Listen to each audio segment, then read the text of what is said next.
What's up, you guys? It's your boy, Recently Boy, back with another video. Oh, are you good? I don't know what the hell that was. But, anyways, guys, all right. So, happy Wednesday, November 3rd. April 3rd, 2024. Your boy got paid today. Well, hopefully, I get paid today. We're having oatmeal. Let me say grace. Dear God, bless every blessed every day. Amen. Oh wait, so you guys ate up 27 views. I know that's nothing, but that I'm happy with that.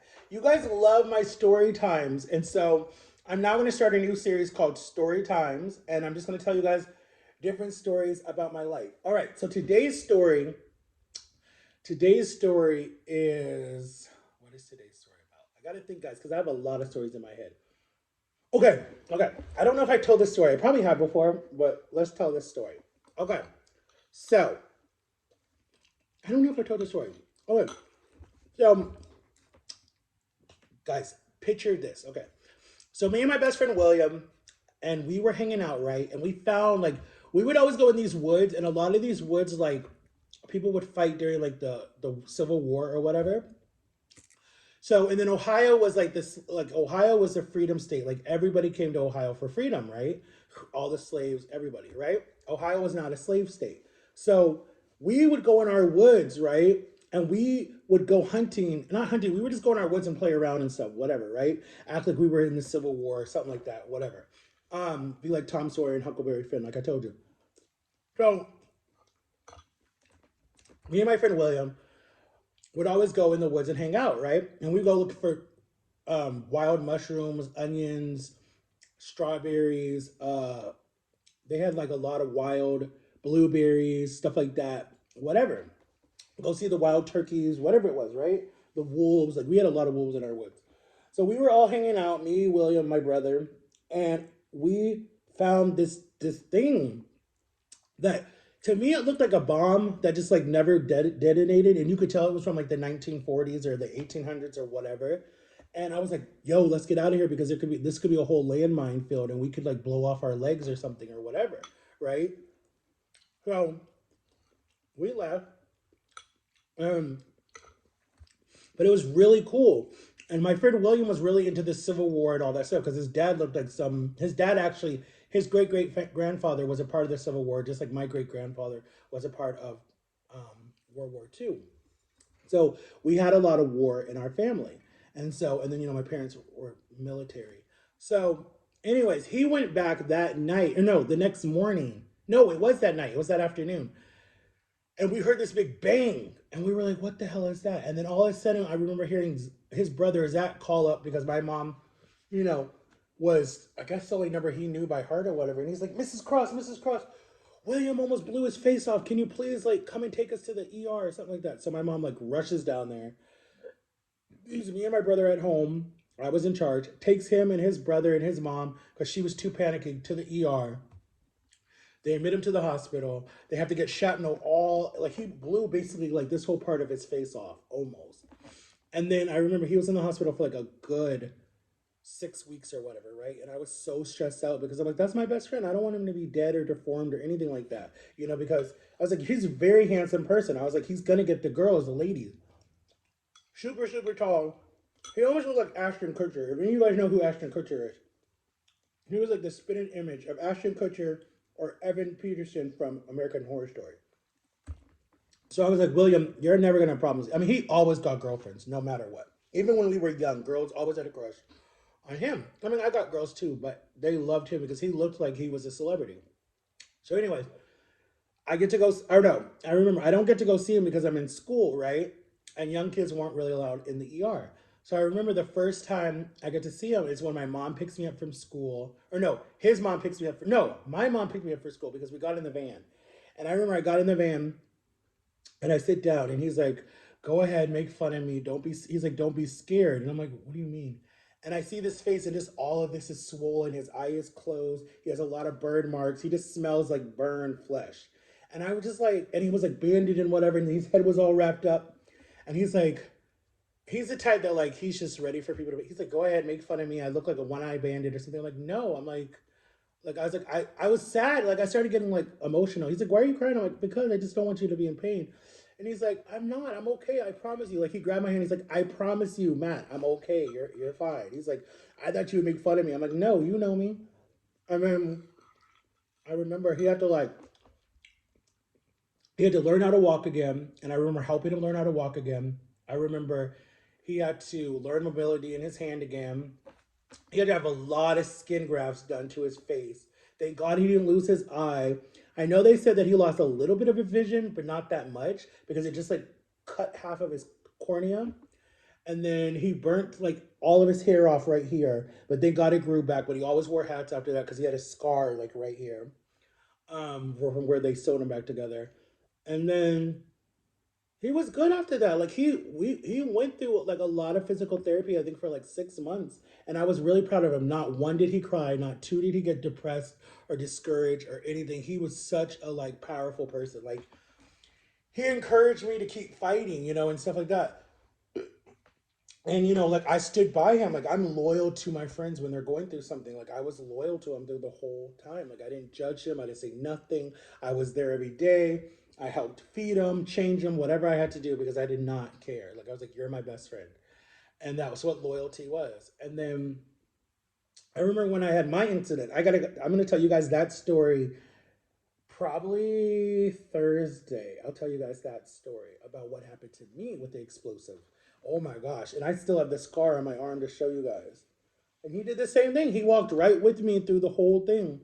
And then I remember, like, I think it was like 5 or 6 or 7 years later, he talked about it and could laugh about it. And was just like, yo, I ain't ever touching something again in a box, ever, because it can explode. And then from then on, he did not touch nothing that looked suspicious. He's like, hell to the no. Mm-mm. But we're still best friends to this day. We've never stopped being best friends. We don't talk really ever, but if I saw him or he finds me, it's like nothing's lost. Like I moved to Florida when I was 4, right? And he's 5 years older than me. So that would have put him at what, 8 or 9 or something? And he was like my best friend. Like we did everything together all the time. We had stupid fights sometimes. We went fishing all the time. I remember one time I got so jealous because he was always fishing. And I was like, look, it's me or the fish. And he chose the fish. So I stopped talking to him when I started the private school I went to. I said, fine, I'm done with you. And then because we were moving into our rental house and William and my brother, no, William wasn't, he was still homeschooled. He would help my mom and his mom would help my mom when we were in school. And then they would come and pick us up and my mom would bring William because his mom and my mom were always trying to make us be friends again because they're like, you guys have been friends since you were basically babies. So they were like, y'all need to fix this. Like, friendship is hard to find nowadays. So my mom would bring him in the car, and I would not get in the car with him. I'm like, no, I don't want to talk to him. So I had my friend Brittany, and me and her would like hang out, and we would just walk home. And then my mom would be like, I'm sorry, William, he's being like this or whatever it was. And I remember when we finally started talking again was when he got his first girlfriend. That's name was Brittany too. And he was doing da dun da da right when I'm in the room with this girl. And I was like, what the? And then I went downstairs. Her brother was doing the dun da dun too. And I'm just like, you ain't got no respect for me at all. And then um, the father came home and caught them both people, and was like, first of all, y'all leave poor Matt outside sitting on the porch when you all are doing your thing. He don't even have a girlfriend with him. And I'm mad at all you guys for being a shitty friend. That's what his dad said. You guys are a shitty friend. That's supposed to be your friend. All of you guys' friend. And y'all just leave him on the front porch by himself. One, he could have been kidnapped because I was like 15, 16 at the time. They're like, one, he could have been kidnapped. Two, y'all are just shitty people. So the dad's like, come on, Matt. And he took me and we went and got something to eat. And then he took me home and he's like, I'm sorry. And I was like, he's a country dad. But he was just like, I'm sorry. I'm sorry that they did that to you. He's like, you shouldn't be friends with them. And then the only reason why I was friends with William again and the girl and her brother was because the next day they all came to the house and like brought me my favorite stuff or whatever and apologized and like, yeah, that was a shitty mood. We're sorry. We got to hook you up with the girl. So my first girlfriend ever, well, not one of my first girlfriends, was this girl named Caitlin, and they hooked me up with her, and we were together for a long time. That actually was my first girlfriend. No mind, what am I talking about? That was my first girlfriend. I have to tell you guys that story. Dang, I have a lot of stories to tell you guys. Caitlin was my first girlfriend, first international girlfriend because she was from India.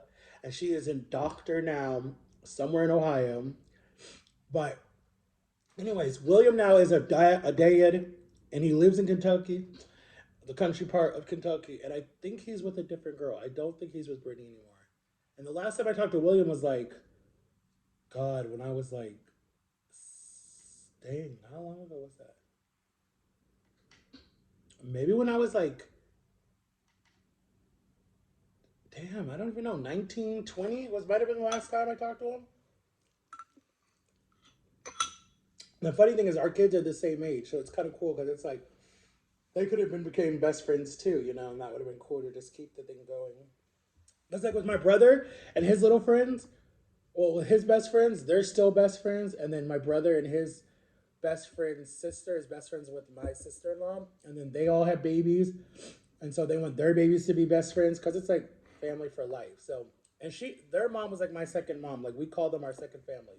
Like to this day, I always say hi mom, and she's like hi son, and then they call my mom hi mom, hi dad, because they were just always around us, like always.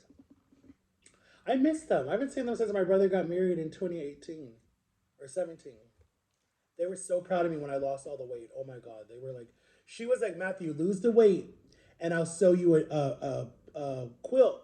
She sent me a quilt with all my favorite colors and Bible verses and all this stuff. And I have it to this day in a drawer in my room in a plastic bag so it never gets ruined. And I think I'm going to give it to my first biological child. Like if I have a baby or if I adopt a baby, actually, I probably would give it to my son now. I think he would appreciate it. I don't know. I gotta ask him about that. I would just want him to take care of it. Cause yeah. And I still have my baby blanket that the church made me when my parents were adopting me. I still have my baby blanket. It's in the garage. My mom kept it for me. Um, it's probably dusty. But but yeah, guys, let me know what else you want me to tell you. If you want me to tell you my first ever story with my girlfriend and how we met, or do you want me to tell you the story of the first time I went to a Christian school and hated it and got kicked out? I think I just told that story. Um, Let me see what else. What else? What else? Do you guys want me to tell you the first time I got with my baby mama? Technically, um, or do you want me to tell you guys the first time I went to jail, or the second time I went to jail, and how long I stayed? Or do you guys want me to? I don't know. It's gonna be hard, but I'm gonna try to post again this whole week. So I'm gonna try to do some videos. Definitely the whole week of the whole teens of this month, I'll be posting because my parents will be gone again, and I'll definitely post. And then on my son's birthday, I will do a birthday YouTube video for him and a shout out to him, and probably post it on my social media. His birthday is the 28th of April. I wish he would do a video with me. That would be cool. So you guys could say happy birthday to him. But anyways, I love you guys. Make sure to like and subscribe, turn on the notification bell. I didn't finish all my oatmeal. I'm actually full. And I'll see y'all later. Peace out. Bye bye. Be good. Bye bye. Oh, go get this on my TikTok shop. Go get it. Oh shit, I did it too fast. Go get it on my TikTok shop, guys. Please, please, please, please. Support, support, support. Peace out.